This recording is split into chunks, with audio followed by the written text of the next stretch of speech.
Você já sentiu um vazio interno, como se algo insistisse em ser ignorado, mas dentro de você sabe que algo está errado? Hoje vamos falar sobre um inimigo silencioso, invisível, mas poderoso. A negação. É como um véu espiritual que encobre nossas dores, enganos e até partes de nós que nunca quisemos enfrentar. Maíse Braga revela neste trecho de uma palestra na Comunhão Espírita de Brasília, que a negação não é apenas negar fatos externos, é uma resistência interna que cria correntes energéticas, aprisionando o coração, a mente e nosso espírito. Está prestes a descobrir como muitos de nós, inconscientemente, estamos presos a esse ciclo. Se você sente que algo falta, que uma ferida insiste em mexer com sua paz, este vídeo pode acender uma centelha nova em seu despertar. Assista até o fim, inscreva-se no canal e prepare o seu coração. Meninos, na noite de hoje vamos falar sobre negação. No Livro dos Espíritos, vou ler apenas a pergunta de número 1.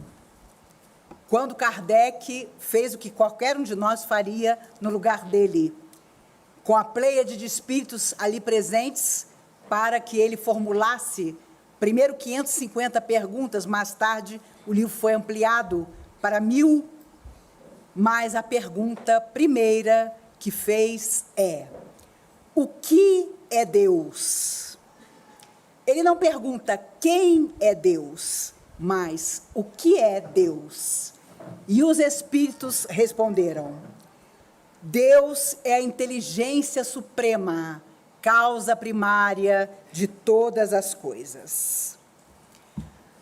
Se há uma coisa que, segundo os espíritos nos dizem, quase todos nós negamos em múltiplas existências, foi a existência de Deus. Porque para o homem da terra, muitas vezes orgulhoso, admitir que não era o senhor total do seu destino ficava difícil. E muitas vezes aquele que não crê na existência suprema, com certeza esquece-se de que até os selvagens, em toda parte, creem nas forças superiores a si mesmos, às quais dão o nome também de Deus. Quando nós vivemos momentos difíceis, como esses que atualmente estão acontecendo na Terra, a nossa intenção, muitas vezes, é de acreditar que essas forças superiores, na verdade, não existem ou estão sendo negligentes e até indiferentes a nós. Quando nós negamos a existência dessas forças, obviamente, não temos sintonia com elas. E para receber a ajuda delas, torna-se cada vez mais difícil. Porque se há algo que aprendemos com aqueles que já viveram na Terra e que hoje estão fora da matéria, mas para a qual voltarão amanhã, vamos trocar de lugar com eles. Se há uma coisa que nos ensinam é que sintonia é fundamental até para receber ajuda. Não basta a nossa necessidade ou o nosso merecimento, mas que estejamos ligados. Nossa necessidade, nosso merecimento, o anseio de estarmos ligados de verdade a tudo aquilo que possa nos beneficiar. Os caldeus, os egípcios, os povos muito antigos negavam o conhecimento de Deus para o vulgo, porque em verdade sabiam que o conhecimento era algo que nem todos sabiam realmente absorver e utilizar com sabedoria.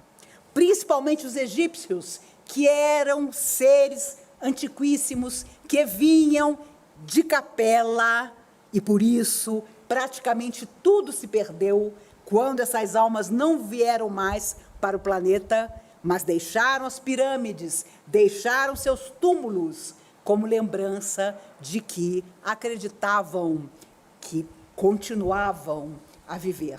Tanto que quando o faraó morria, os seus escravos eram enterrados vivos junto com eles nos túmulos. A coisa era difícil, porque eles acreditavam que fora da matéria eles precisariam de quem os servisse. Mas eles e outras civilizações foram embora do planeta, deixando apenas algumas marcas, porque o seu lugar não era aqui. Não eram espíritos da Terra, vinham de outros mundos onde haviam fracassado e aqui fizeram um estágio para avançar um pouco mais. Por isso, quando surgiu na década de 70, no meio espírita, o livro Os Exilados de Capela, os espíritos tiveram permissão de nos dizer que um enorme número de almas tinha se exilado na nossa Terra, no nosso planeta, e que muitos de nós vínhamos de lá. Óbvio, quando você passa a ter conhecimento, você percebe que o exilado de Capela foi um fracassado no planeta Capela, que foi convidado a recomeçar aqui. Então, não dá para nos orgulharmos. Nossa, eu fui na comunhão e o vidente disse que eu sou um exilado de Capela. Você entra em depressão profunda. Porque Capela, quando nós estávamos na nossa idade da pedra, atingiu o seu processo evolutivo. Depois de muitas lutas, muito sofrimento, e aqueles que não acompanharam foram convidados pelo próprio Cristo, governador da terra, a vir. E teve de tudo. Calígula, um dos mais cruéis imperadores de Roma, era um exilado de Capela. Leonardo da Vinci também. A verdade é que houve quem chegasse aqui, saudoso do planeta de onde tinha vindo e tenha trazido muita coisa boa para a Terra, e aquele que, não tão saudoso, quis continuar as mesmas maldades. Todos entraram no processo reencarnatório, muitos que cumpriram a tarefa não precisaram mais voltar. Quando nós negamos coisas que nos aconteceram ou que temos no coração, portas adentro do mundo espiritual, quando retornamos à existência maior, nós temos problema sério. Porque vocês se recordam a história do lobo mau reencarnado.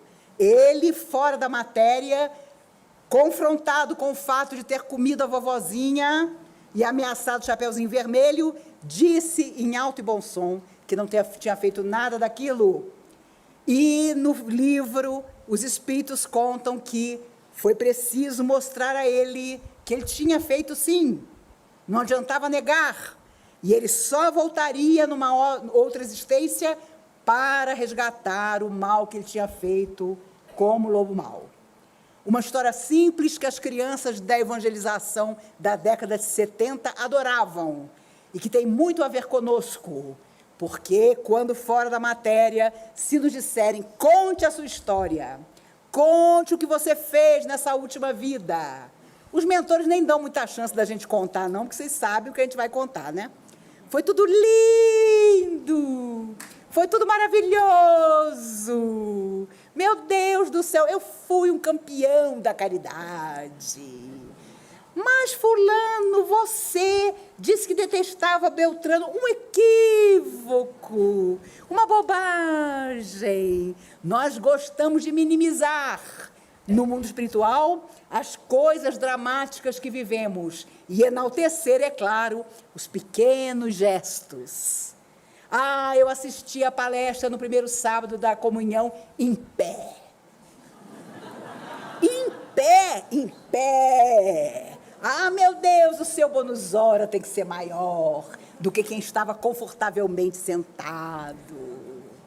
Hoje, o bônus hora de quem está sentado é menor do que o pessoal que vinha aqui antigamente. Porque os bancos, vocês pensam que eram fofinhos? Eram de madeira. E aquela madeira ripada. Não tinha quem dormisse assistindo a palestra. Você ficava reto, doía tudo.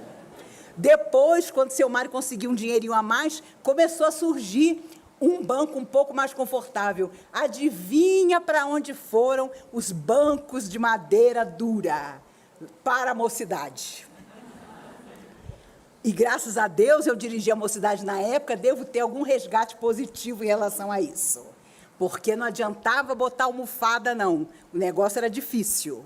Quando nós desencarnamos, obviamente, se tivermos lucidez para contar o que se passou conosco, nós vamos ter que conter a nossa emoção, porque não duvidemos, nos emocionaremos. Vamos negar que sofremos, talvez. Não, foi tudo ótimo. Sofrimento é assim mesmo. Eu era católico, ou eu era budista, ou eu era espírita, entendia tudo que se passava comigo. E é claro, podemos racionalmente falar sobre isso, mas se a nossa emoção está em descontrole, enquanto a boca fala, o coração lança sobre o outro a nossa vibração real, verdadeira. André Luiz, desencarnado, não entendia de forma alguma porque tinha sido taxado de suicida. Ele, um médico, não tirara a própria vida, mas, com o passar do tempo, entendeu o que as almas sofredoras queriam dizer quando o acusavam. A sua total invigilância, justamente porque era médico, a sua total imprevidência em relação às energias da vida que o seu corpo físico tinha, é que o tornaram um suicida. Não só inconsciente, mas, de certa forma, consciente, porque, como médico, sabia dos abusos que praticava. Chopin, que deixou-se levar pela tuberculose, enamorado da ideia de morrer tuberculoso, como praticamente era romântico morrer na sua época, já está na Terra, segundo os espíritos de volta, e pediu para estar distante da música que ele tanto ama, para ser médico. Essa sua prova. Aprender nos bancos da medicina o valor de um corpo físico, sem jamais pensar em nutrir, ainda que mentalmente, o desejo de uma enfermidade. E há muita gente que nega a própria realidade e que prefere estar enfermo a batalhar por uma saúde que é muito mais que a saúde só do corpo. É uma saúde emocional, psíquica. É a saúde de quem sabe que tudo aquilo que nós escondemos do outro, da sociedade, arde dentro de nós.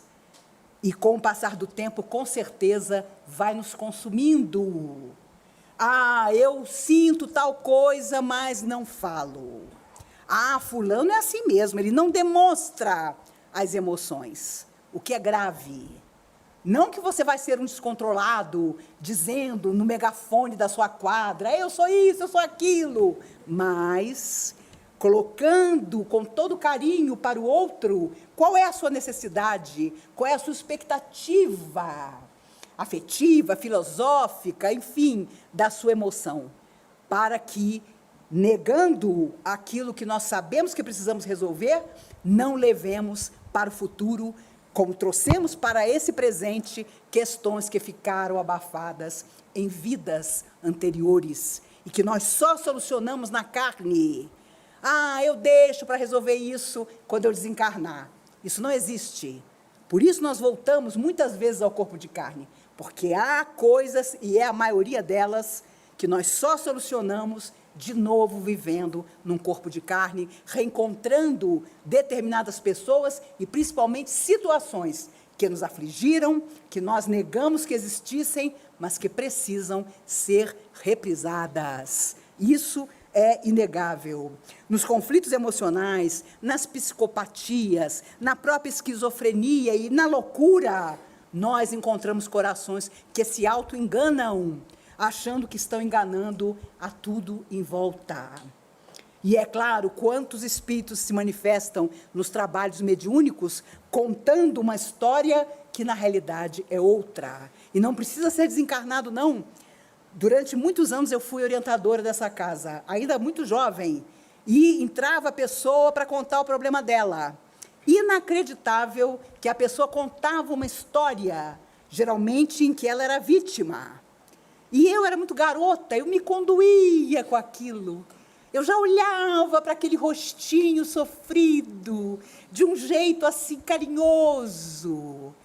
Mas, às vezes, a coisa era tão séria, a mentira era tão grande, que os espíritos amigos apareciam e diziam, não é nada disso. E detalhe, na maioria das vezes não eram os espíritos amigos, eram as almas sofredoras que acompanhavam aquela pessoa.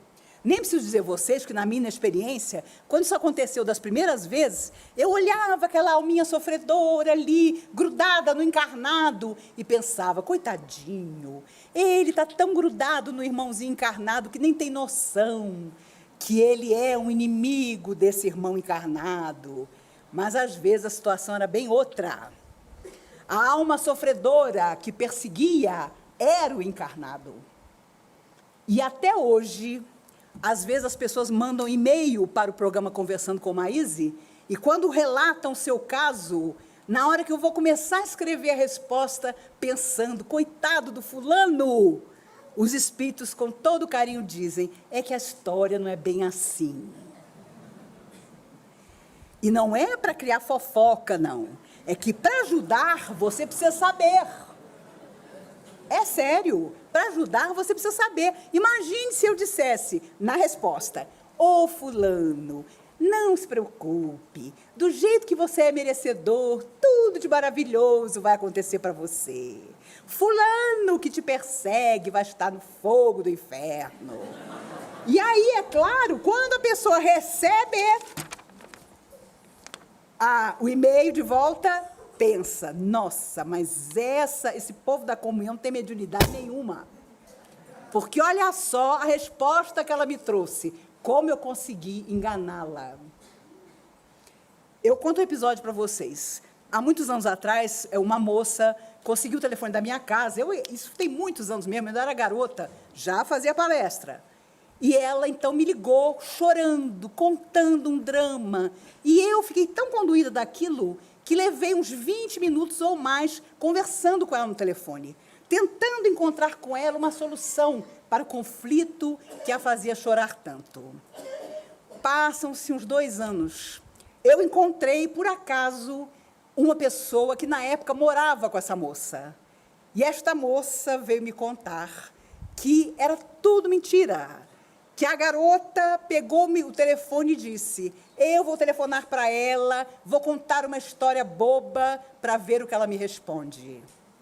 Eu confesso a vocês que eu tinha, uns 19 anos, eu fiquei tão indignada com aquilo, eu fiquei tão chateada de ter sido enrolada, que um amigo espiritual me disse, não se iluda, aparentemente ela criou um problema para você, porque você se preocupou em ajudá-la, mas a lembrança do que você disse a ela vai permanecer na consciência dela para sempre.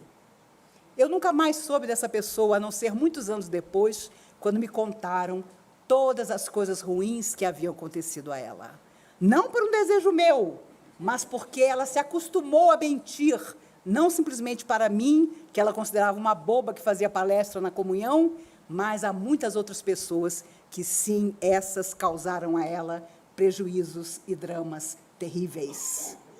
Quando nós aparentemente dizemos ao outro, eu não preciso de você, pensemos bem, porque todos nós estamos interligados, e é por isso que mesmo quando amanhecemos positivos, ao longo do dia, muitas vezes, vamos caindo no nosso padrão vibratório, porque encontramos um monte de gente a nos dizer que somos tolos, porque o mundo está se acabando e nós precisamos acabar com ele. E por isso, quantas vezes vi espíritos sofredores manifestando-se em médiums nessa casa, que contavam suas histórias, claro, dando a sua versão de terem sido perseguidos, vítimas, e depois, esclarecidos com a orientação dos mentores, choravam e contavam que a realidade era outra. Não estavam sofrendo por serem vítimas, mas porque tinham sido os algozes.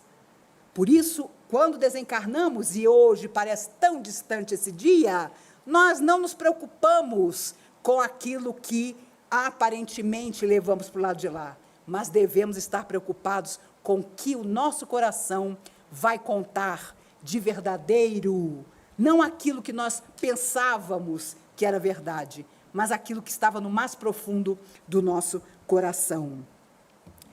Simão Pedro ouviu do Cristo: antes que o galo cante e o dia nasça, tu me negarás 3 vezes. Senhor, justo eu, jamais, Senhor. Mas aconteceu exatamente como Jesus lhe dissera. Quando pela 3ª vez ele disse a um centurião romano: eu nada tenho a ver com esse Messias, eu não o conhecia, ele ouviu o galo cantar, anunciando o novo dia. Mas não terminou aí, porque o remorso que Pedro viveu naquela hora, em que ouviu o galo cantar e se lembrou de que naquele período ele negara Jesus 3 vezes realmente, o acompanhou para sempre. E quando você vê a vida extraordinária que ele teve, a própria sombra dele curava as pessoas quando a sombra passava pelos doentes. Quando você vê que ele foi crucificado de cabeça para baixo, porque se achava não merecedor de ser crucificado na mesma posição que Jesus havia sido crucificado, você fica se perguntando: mas como, meu Deus, que ele permaneceu com remorso? E, no entanto, os Espíritos dizem que permaneceu. Se tornou um gigante. Tu és pedra, e sobre essa pedra eu edificarei a minha igreja. Não era a igreja católica, era todo o cristianismo que nasceria com a crucificação de Jesus. Mesmo assim, ele trazia no coração a tristeza de haver negado Jesus 3 vezes. E o seu sonho era estar fora da matéria para pedir perdão a Jesus. E os Espíritos, através de Chico Xavier, contam que uma vez crucificado, o próprio Cristo veio buscá-lo. E ele, morto de felicidade, ajoelhou-se à frente de Jesus e, para sua surpresa, Jesus o ergue e diz: que bom que estás de volta, Pedro, mas agora eu preciso ir.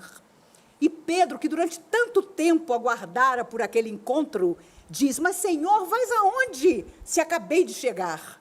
Vou à terra, meu filho, porque lá milhões de almas precisam de mim. E como Pedro queria estar com Jesus, não teve outro jeito. Se grudou com ele e voltou também. Voltou fora da matéria para então erguer aqueles que morriam na boca das feras famintas para testemunhar o seu amor ao cristianismo. Mas Pedro levou para sempre aquele momento em que negou Jesus. Por isso, ainda que nós queiramos, quando voltamos à matéria, trazemos marcado em nossa alma, em nosso psíquico, o que deixamos de fazer, o que nos negamos a realizar, o que mentimos, para então refazer o nosso destino. Por isso, se nós desenvolvemos um pouquinho o nosso lado espiritual, difícil imaginar que não tenhamos intuições. Todos as temos. Ah, meu Deus, alguma coisa me diz que eu já fiz alguma coisa grave para fulano. Se eu tenho essa intuição, quem sabe não seja verdade, agora vou fazer diferente. Meu Deus, alguma coisa me diz que este caminho que eu estou buscando trilhar é o mesmo caminho que já me infelicitou outras vezes. Por que, apesar de todo mundo dizer que vai ser maravilhoso, alguma coisa dentro de mim nega essa maravilha toda? Se nós tivermos a preocupação de manter a nossa intuição, e isso nada mais é do que sintonia, nós vamos errar menos dessa vez. Porque algo em nosso coração, uma voz interior, nos diz: você já foi por aí e não deu certo. Você já acabou com a sua vida por ser completamente enlouquecido por Beltrano e agora você está indo pelo mesmo caminho. Impossível que nenhum de nós já tenha tenha deixado de viver um momento assim, em que tudo nos falava de renúncia, de abnegação, de cuidado, e mesmo assim nós nos lançamos como alguém que se joga de uma grande altura sem uma rede de proteção. E é por isso que quando nós começamos a entender que negar o que precisa ser solucionado não vai nos levar a lugar nenhum, nós vamos em busca das soluções.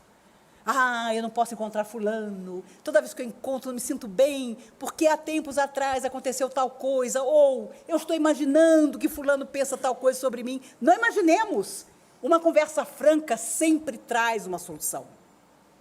Principalmente nas relações afetivas. Quantas pessoas vêm conversar dizendo, eu não sou feliz, mas eu não tenho coragem de dizer para o fulano, porque ele foi meu primeiro namorado, ou então, porque eu devo tanto a ele, mas eu não sou feliz. E como é que você pode fazer o outro feliz se você não é? Não é possível. Quando nós negamos a nossa felicidade, tudo em torno de nós adoece. Nossos filhos, nossos amigos, porque a máscara social pode ser forte, mas aquilo que nós precisamos resolver e achamos que não existe, permanece como uma ferida que precisa ser curada. Eu tenho tanta coisa para dizer para o fulano, não tenho coragem, eu vou magoá-lo. E quanto mais o tempo passa, mais você vai magoar. E tudo é a maneira de falar. Seja correto, seja nobre na sua palavra, mas fale do seu coração. Senão não vai adiantar nada. Você pode contar para todo mundo que você não precisa solucionar nada na sua vida. Não é verdade. Se aquilo vai pesando em você e vai ficando cada vez mais difícil, porque aquilo que não se resolve fica muito difícil, uma conversa sempre traz a solução. Às vezes, renúncia. Eu ouvi isso dos espíritos há muitos anos atrás. Às vezes, renúncia. Às vezes, uma revelação. A pessoa tem a mesma dificuldade que você está passando. Ela quer se entender com você, mas ela não tinha como tomar a iniciativa da conversa. Que a iniciativa de solucionar seja sempre a nossa. Que nós disputemos a alegria de viver conforme aquilo que nós acreditamos e de saber que se nós não somos felizes, não faremos ninguém feliz. E nas nossas horas mais duras, nós vamos descontar nos outros, e às vezes em pessoas inocentes e até frágeis, toda a nossa angústia, tudo aquilo que nós vivemos dizendo para nós mesmos que não nos causa problema nenhum. O compositor Cazuza sabia da doença que tinha, emagrecia a olhos vistos, sua pele já se enegrecia pela falta de oxigenação. Naquela época, o coquetel não existia, o AZT levou muita gente embora, e ele um dia diz, eu preciso admitir ao público que eu tenho AIDS. E a mãe enlouqueceu, não faça isso, vai todo mundo cair em cima de você. E ficou famosa a frase que ele disse à mãe, mãe, eu digo a todo mundo na música, Brasil, mostra a sua cara, como é que eu estou escondendo a minha? E ele pede a um jornalista amigo, que trabalhava numa revista, para entrevistá-lo. E para sua surpresa, triste surpresa, sua foto aparece na capa e embaixo a frase, o poeta agoniza em praça pública. Foi um choque, a maneira como, depois de ter negado que estava doente, ele é exposto. E chorou horas a fio, conta até hoje a sua mãe, Lucinha. O pai ficou revoltado, porque o jornalista era amigo. Como é que tinha tratado a matéria daquela maneira? Mas porque, às vezes, nós demoramos tanto para tomar atitude que, quando a tomamos, não somos bem interpretados. E há sempre quem adultere até a nossa verdadeira intenção. Mas negar aquilo que nós precisamos admitir para solucionar não é solução, não é saída para nossas almas. Já fizemos isso em vidas que se foram. Agora, não importa em que acreditemos, precisamos acreditar em nós. O que é Deus? Responderam os Espíritos. É a causa primária de todas as coisas. Então, não importa se você acha que aquele velhinho de barba branca, que fica sentado num trono. Não importa se é alguém que não gosta de você, você pensa isso nas horas em que nada dá certo. Não importa. Importa que se você entra em sintonia com essa força extraordinária que não nos deixa desistir, então você não nega tudo aquilo que você precisa transformar. As lutas de agora, se somatizamos, se tornam doença. Mas é preciso saber que se nós buscamos cura, não basta manter o corpo saudável, mas a nossa emoção precisa estar saudável também. E não é sair por aí, olha, agora, essa semana, eu assisti uma palestra da Maís lá na comunhão, vocês se preparem, que eu já vou chegar no trabalho segunda-feira estapeando todo mundo. Meu chefe, então, nem se fala. Eu vou pegar ele e vou dizer, é hoje. Obviamente, você vai ser advertido, vai perder seu emprego. Mas, quando nós percebemos que o outro também precisa de esclarecimento, nós começamos devagar e sempre a mudar a nossa atitude. Havia uma senhora, o Chico contava essa história, que descobriu que o marido tinha uma namorada, isso na década de 50 do século passado. Hoje é bem diferente, né? Dizem, né? As pessoas que passam por essa experiência.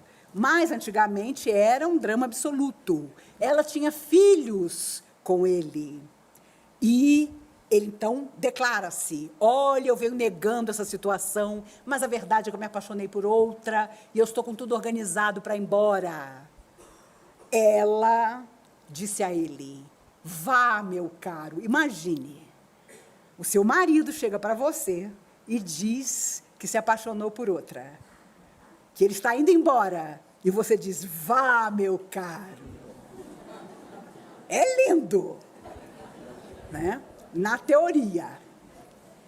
E ela disse, vá, meu caro, eu ficarei aqui, junto aos nossos filhos, no lar que um dia nós dois construímos. Vá, eu tenho certeza que você está em busca de outra coisa, que não é a felicidade que eu imaginei que você tinha ao nosso lado. E o Chico contava emocionado que o cara ficou com uma vergonha tão grande que foi lá fora, terminou o relacionamento dele e voltou para casa. Porque só aí percebeu a mulher extraordinária que ele tinha ao lado dela. Vale a dica. Você sempre pode tentar. Mas se for alguma amiga sua, parta para a loucura. Dalva de Oliveira hospedou uma amiga que ela recém conhecera, mas se afinizou com a moça. Ela era casada com Elivelto Martins, o grande compositor daquela época. Escreveu coisas muito lindas mesmo, mas era mulherengo. Ela, Dalva de Oliveira, tinha uma família com ele, e a moça precisava, estava tentando uma vida na rádio, ser cantora, e a Dalva disse, se hospeda lá em casa, fica lá em casa, negando para si mesma quem era o marido dela. E um dia, obviamente, ela descobriu. E eles travaram, os dois, uma batalha tremenda, vários compositores começaram a fazer música para um, música para outro, e ela cantava, na época, uma música maravilhosa que Maria Bethânia imortalizou mais tarde. A minha dor é enorme, mas eu sei que não dorme quem vela por nós. Há um Deus, sim, há um Deus. E esse Deus lá no céu há de ouvir minha voz. Se eles estão me traindo, se andam fingindo que é só amizade, hão de pagar-me bem caro, se eu algum dia souber a verdade. E ela soube. E, enigmática, como toda mulher, chegou, encontrou os dois juntos, pegou todas as roupas da amiga, jogou numa mala, jogou a amiga e a mala pela escada. Ela não negava. os seus sentimentos. E lá rolaram pela escada a falsa amiga e a mala. Anos depois, em 73, já há muito tempo separada de Erivelto Martins, morrendo no hospital, ela pede a seu filho, Peri Ribeiro, para que o pai fosse visitá-la. Ela queria vê-lo pela última vez, e ele não foi. Vocês têm dúvida de que essa história não terminou nessa vida? Ah, não termina. Então, não negue. A pessoa está morrendo, pediu para te ver? Vá. Vá. Não custa nada. Você chega lá, se você quiser, finja. Segura a mão. Não foi, mas você vai dizer, você foi a pessoa da minha vida. Depois, quando você reencontrá-la no mundo espiritual, você se entende. Mas nessa, deixe que ela parta serena. Ela pediu para que ele fosse vê-la e ele não foi. Como se ele fosse a grande vítima. Coisa que cá entre nós, ele não era. Então, é importante pensar que negar significa não resolver. Por isso, vamos à resolução do nosso destino. Façamos isso, nós precisamos. O peso do que nós não admitimos e precisa ser verbalizado é o que nós precisamos tirar de nós para, enfim, transformar a nossa vida. Jesus procurou calar tudo que ele sabia, mas que ele sabia também não era a hora de dizer. Porque as pessoas da época dele, meu Deus, que éramos nós, com certeza, não tinham a mínima ideia de quanto era iluminado aquele coração. Ele, o governador da terra, se fez menino para estar conosco, para dizer, olha, ama, serve, perdoa, acredita. Mas nós estávamos sempre muito preocupados com outras coisas e estamos atrás dele até hoje. Freud saiu do mundo espiritual um dia para fazer tudo o que fez, mas tinha uma coisa a mais. Ele deveria, com suas pesquisas, comprovar que não vivemos só uma vida. E, através da hipnose em seu consultório, muitas vezes, ele chegou na mente dos seus pacientes e os seus pacientes descreveram encarnações anteriores. E ele, ávido de esclarecer tudo, mas não tudo de verdade, negou-se a colocar no papel as suas pesquisas mais importantes. E no mundo espiritual, ele sofreu amargamente, porque não fez a parte final dessa coisa extraordinária que foi abrir as portas da nossa mente para os tratados extraordinários de psicologia que até hoje nos beneficiam, que era comprovar não uma, mas várias existências. Mas começou, ainda na Terra, pelo desequilíbrio da sua emoção, que sabia, sua alma, inconscientemente sabia que ele não podia ter negado isso, ele desenvolve um câncer pavoroso de garganta, de língua, e perdeu quase todo um pedaço do rosto. Ele tinha uma mandíbula artificial que ele colocava com grande sofrimento no seu rosto para minimamente conviver nos últimos tempos com a família. Desencarna em 39, quando então a Segunda Guerra começava. Ele, judeu, com certeza teria sido grandemente perseguido, mas perseguiu a si mesmo, na sua memória, fora da matéria, por não ter deixado um legado ainda maior do que o legado que deixou. Uma negação da qual, com certeza, ele muito se arrependeu. Quando nós precisamos silenciar, quando não é a hora, não é o momento, o silêncio é luz, não negação. Há coisas que nós não podemos, muitas vezes, dizer, porque o outro teria enorme prejuízo em ouvir. Porque já não é mais possível, porque não dá mais tempo, porque a pessoa não tem mais idade para que escancaremos para ela determinadas coisas que nós fomos guardando, e que, na verdade, não tem mais razão de ser. Joana d'Arc, caminhando para a fogueira, ouviu dos bispos e padres que a interrogavam: esses espíritos que dizes ver te aparecem nus, sem roupa alguma? E ela, menina humilde, analfabeta, iluminada, dizia: creis então que Deus, em sua infinita misericórdia, não tem nada com que vesti-los? E aqueles que a interrogavam ficavam estarrecidos com a sua maneira extraordinária de não negar a verdade, que eram os espíritos de luz que ela via.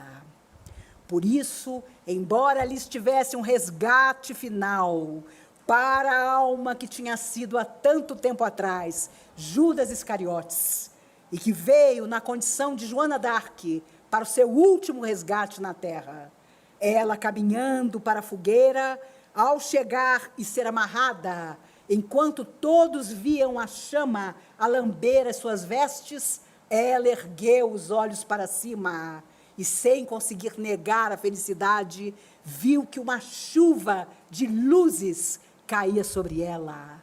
E ela não sentiu absolutamente nada, porque quando as chamas a consumiram, os amigos da luz já haviam retirado o seu espírito do corpo físico. Essa imagem de Joana de Ângeles caminhando para a fogueira eu sempre uso quando os médicos me perguntam: você está caminhando? E eu digo sempre: olha, quando eu começo a andar, Joana d'Arc, que estava caminhando sabendo que aquela fogueira acesa era para ela, tinha pensamentos mais felizes do que o meu. Mas quando você tem que caminhar, não tem jeito. Você não caminha para a luz, mas para a sua própria necessidade. Amigos, no dia de hoje nos lembramos de todos aqueles que já partiram, o chamado Dia de Finados. Mas o número de almas desencarnadas nesse salão é tão extraordinário que a impressão que tenho é que nós que estamos na carne é que somos os mortos. Não duvidemos disso. Eu cheguei aqui cedo, às 5h30, ouvindo a música que vem antes, tão bonita, e havia tantas almas desencarnadas, tantos familiares de todos nós a nos abraçar. Se o nosso coração pediu, nós fomos até o cemitério e ali depositamos a nossa lembrança. Se não, que todos os dias sejam dias de lembrar. Outro dia, assistindo uma entrevista de uma socialite carioca, que todos dizem que é meio maluca, muito fútil, ela contava, aliás, o amigo que estava com ela contava que, certa feita, ele estava junto com ela e ela recebeu flores de um fã. E ela imediatamente disse ao motorista: leve essas flores para o túmulo do meu pai. O pai dela já desencarnado há muitos anos. E pelo celular ela acompanhou o motorista. E aí, você chegou? Cheguei, achei o túmulo do seu pai, estou depositando flores. Mas não tem muitas flores? Tem muitas. São muitas que a senhora ganhou. Então, divide em duas. Coloca um pouco para o meu pai, um pouco para o lado direito, um pouco para o lado esquerdo. E o amigo disse: mas as flores eram para você está dando para o seu pai, ainda vai dividir com os 2 túmulos em volta? Vou, que é para não ter ciúme do lado de lá. Eu achei muito interessante. Ela é considerada bobinha, fútil, mas ela tem uma sabedoria. Ela fez questão de dividir as flores que mandara para o pai com os 2 túmulos que estavam em volta. Quando há 18 anos atrás, faz agora dia 18 anos que meu pai desencarnou. E quando ele foi enterrado, os túmulos em volta ainda não estavam construídos, não estavam usados. E nós colocamos um túmulo, ele era militar, organizadíssimo, amava as coisas belas, então fizemos um mármore bonito e tal, e colocamos uma frase favorita de Dr. Bezerra de Menezes: não há ponto final para o amor, porque o amor é vida, e vida é eternidade. Nunca mais eu fui ao cemitério, a não ser no dia do seu enterro. Mas depois me contaram que todos os túmulos que foram sendo colocados em volta, as pessoas fizeram igualzinho. Então ficou uma aldeia tão bonita, e cada um colocou uma frase. Vejam como nós podemos influenciar, até dessa maneira. Quando você, homenageando alguém querido, deposita ali uma frase, e as outras famílias acharam bonito, e cada uma, dentro da sua convicção, colocou uma frase também. Amigos, que nós possamos, sem negar mais nada a nós mesmos, principalmente a uma felicidade a qual todos temos o direito, seguir em frente. Quando eu lembro de vocês, enquanto não nos vemos, sempre imagino que vocês, meninos de sábado, estão vivendo a vida de vocês com garra, com determinação, com vontade, com alegria, com nada de desânimo, nada de desistência, sempre poderosos, não importa o que lhes aconteça. E revendo, pela enésima vez, o filme A Noviça Rebelde, aquela cena maravilhosa em que a Madre Superiora diz a ela, quando ela queria se esconder do sentimento que tinha pelo Capitão Von Trapp, agora eu quero ser freira de qualquer maneira, eu quero fazer meus votos. Isso em 1938. Mas deu uma sorte danada, porque a Madre Superiora disse, de jeito nenhum, um convento não é lugar para se esconder. Vá em busca do seu sonho, vá atrás da vida que está lá fora esperando por você. E foi o que ela fez. Ela casou-se com o Capitão Von Trapp, tiveram mais 3 filhos. Ele já tinha 7. Ele desencarna em 1949, se eu não me engano. Ela morreu com 99 anos, há poucos anos atrás. Ela foi atrás do sonho dela. Meus amigos, não neguemos os nossos sonhos. Vamos a eles. Nos inspiremos de qualquer maneira para não desistir do nosso sonho. E o maior de todos eles, para nós, encarnados ou desencarnados, será sempre a perfeição, que um dia nós com certeza alcançaremos. Você ouviu a fala que desfaz a negação e agora está diante de uma escolha: manter o véu ou derrubá-lo. Maíse nos mostra que acolher a verdade, ainda que dolorosa, é o primeiro passo para desarmar armas espirituais que manipulam emoções e atraem desequilíbrios. Quando pararmos de negar, abrimos espaço para autoconhecimento e cura verdadeira. Permitimos que espíritos aliados nos orientem e libertemos padrões repetitivos, vidas que insistem em se repetir até que possamos encará-las de frente. Hoje, faça um compromisso consigo mesmo. Nomeie, olhe, aceite e liberte. E se puder, escreva aqui nos comentários: qual verdade difícil você está pronto para encarar? Se essa mensagem tocou seu coração, compartilhe com quem também está engatilhado na negação. Inscreva-se, ative o sininho, e juntos sigamos nessa jornada de transformação e luz.